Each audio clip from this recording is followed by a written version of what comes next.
마태복음 13장 45절과 46절 말씀 같이 봉독하도록 하겠습니다.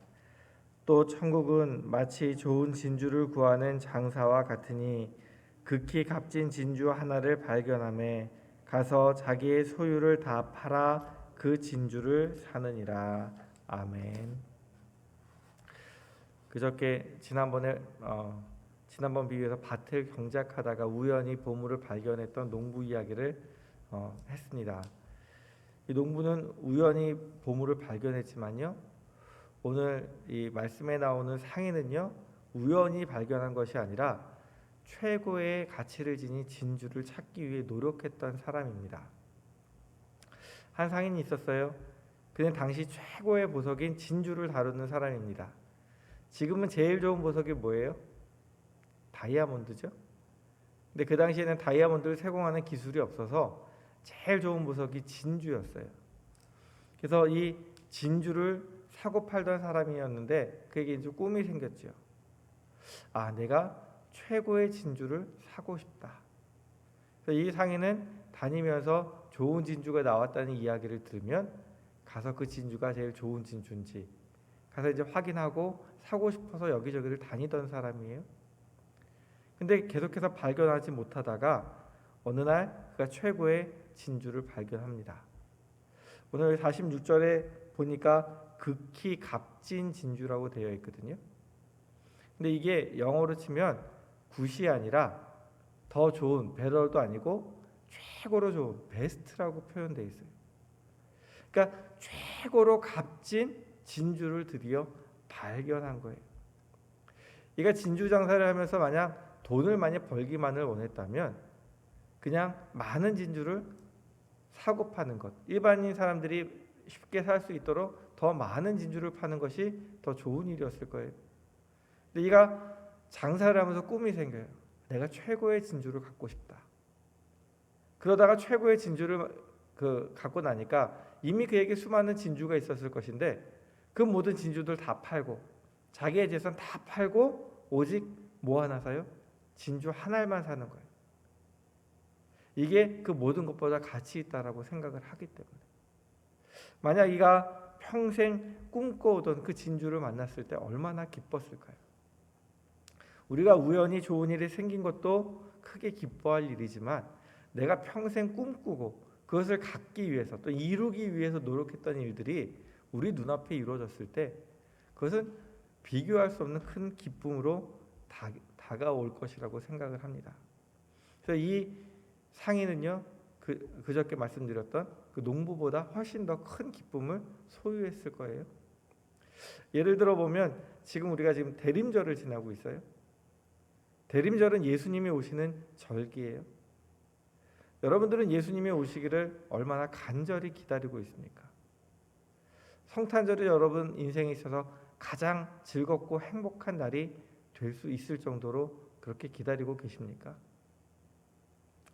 마태복음 2장 10절에 보면 동방박사 이야기가 나와요.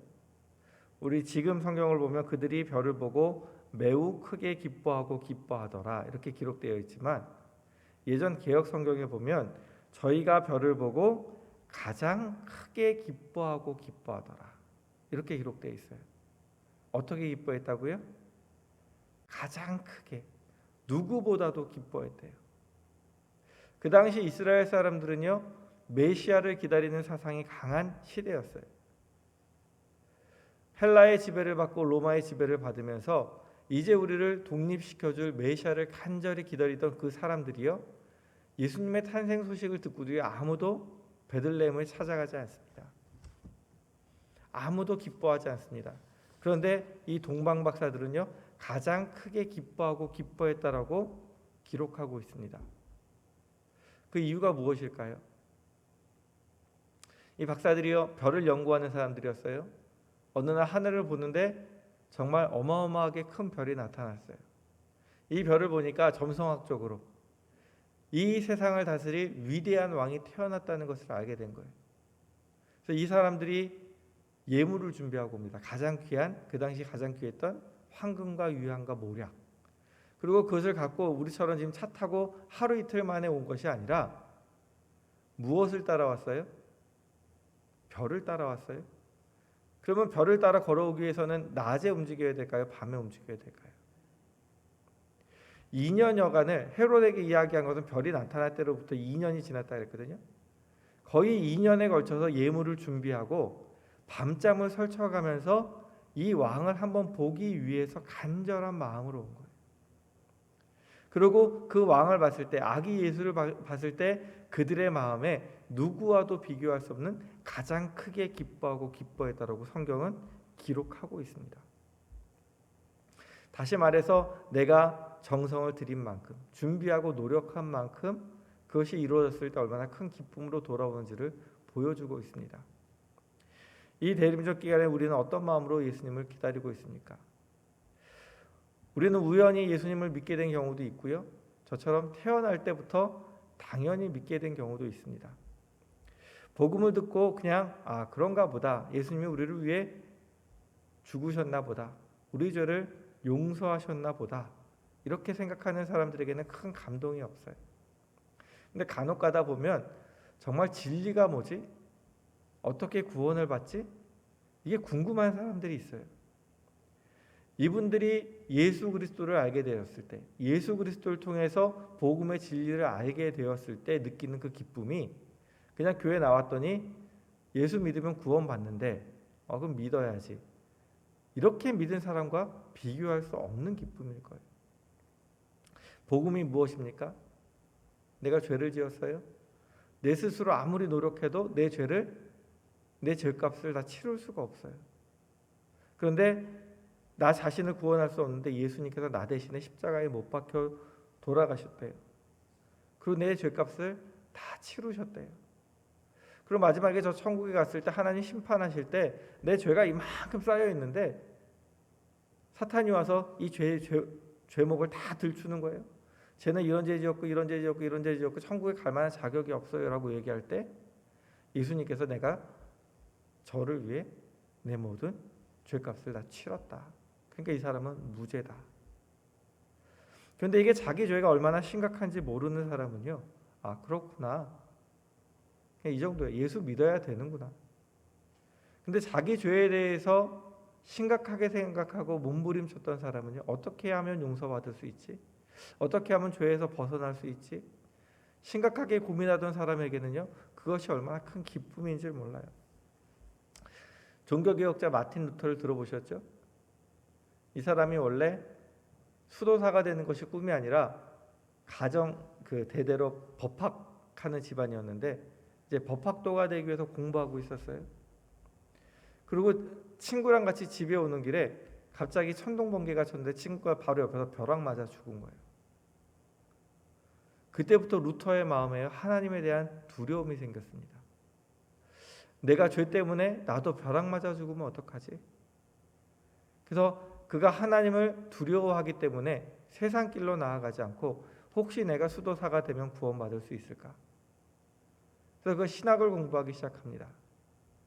그리고 그곳에 들어가서 이제 자기 죄값을 치르기 위해서 날마다 고민하면서 이제 가서 고해성사도 하고 그 일들을 하는데요. 마음에 평안이 없는 거예요.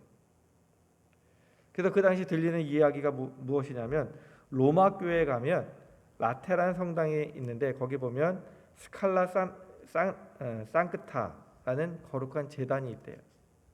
계단이 있는데 그 빌라도의 계단이라고 부른대요.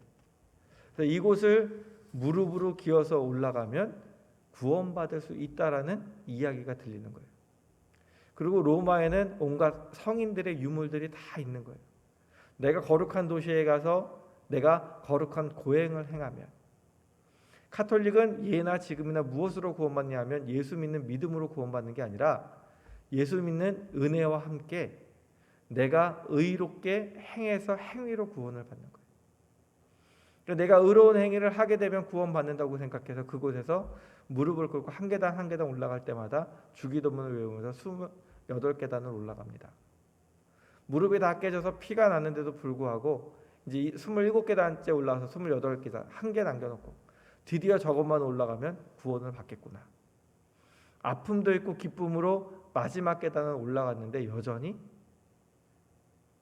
죄책감이 안 없어지는 거예요. 내가 구원받았나 의문이 드는 거예요. 내가 어떤 행위로도 구원받을 수 없다는 것을 깨닫고 난 다음에 얼마나 큰 절망을 했는지 몰라요.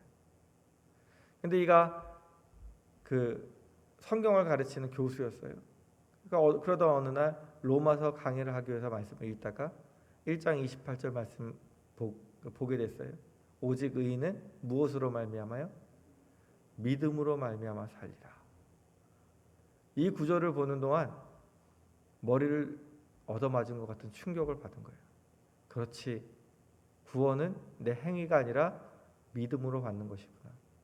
하나님께서 나를 의롭다 칭해 주셔서 받는 것이구나. 이가 이 복음의 진리를 깨닫고 얼마나 기뻤는지 몰라요. 그래서 로마 교회에서 출교한다고 했을지라도 끝까지 싸웠던 이유가 로마 교회로 돌아가면 다시 행위로 구원을 받아야 되는데 그것이 아니란 걸 깨달은 거예요. 그러니까 이가 복음을 발견한 기쁨과 죽음과 바꿀 수가 없었던 거예요. 그래서 끝까지 무엇을 했냐면 종교 개혁을 행했던 거예요. 우리가 우연히 알고 예수 그리스도를 알게 된 것이 복일 수 있습니다. 우리가 더 좋은 복은요, 진리를 찾다가 발견한 것이 더 좋은 복인데요. 예를 들면 여러분들이 설교를 듣고 은혜를 받을 수 있습니다. 그렇죠? 그럼 마음에 기뻐요, 안 기뻐요? 좋은 말씀 들으면 기뻐요. 근데 시간이 지나가면 들었던 말씀 다 잊어버려요. 기쁨도 없어요. 근데 여러분들이 개인적으로 말씀을 묵상하다가 힘들고 어려울 때 말씀을 읽다가 그 말씀의 의미를 깨닫게 되면요, 그 말씀은 평생 잊혀지지 않아요. 누가 찾은 말씀이에요? 내가 찾아서 하나님이 내 마음에 꽂아주신 말씀이에요.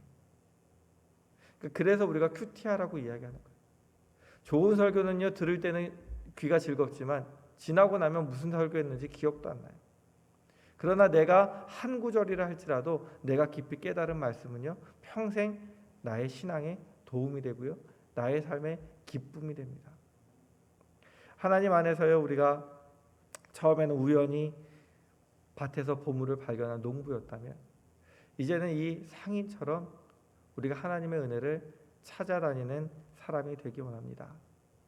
내 죄에 대해서 치열하게 고민도 해보고요, 하나님 말씀대로 살기 위해서 몸부림도 쳐보고요, 그랬기에 하나님이 주시는 은혜, 여전히 부족한 나에게 너는 내 사랑하는 아들이다 딸이다 말씀하시고, 네가 여전히 죄 가운데 있지만 내가 너를 구원하였다, 너는 더 이상 죄인이 아니다라고 하시는 그 말씀은요, 내가 삶에서 치열하게 하나님 말씀대로 살려고 노력했을 때 다가오는 말씀인 거예요.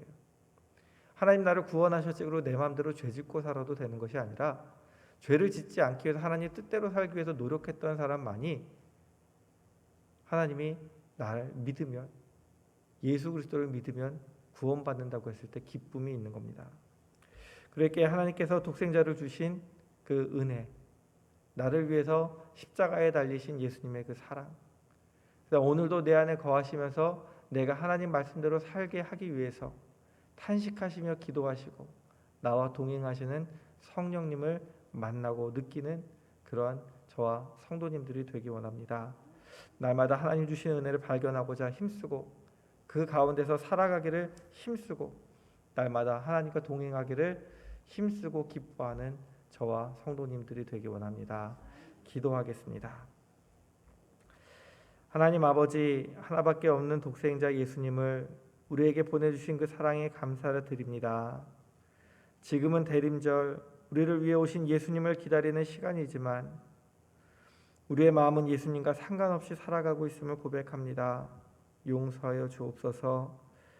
오늘 진주 장사처럼 우리에게 세상에서 가장 귀한 것이 무엇인지 깨닫는 지혜를 주시고 천국의 가치를 알기에 모든 것을 주고서라도 천국을 소유하고자 하는 마음도 주시고 간절히 구원을 사모하기에 우리를 위해 자신의 생명까지 주신 하나님의 사랑과 예수님의 은혜에 감격하며 날마다 기쁨으로 살아가는 저희들 되도록 인도하여 주옵소서. 우리를 위해 가장 낮은 곳에 오신 예수 그리스도의 이름으로 기도드립니다. 아멘.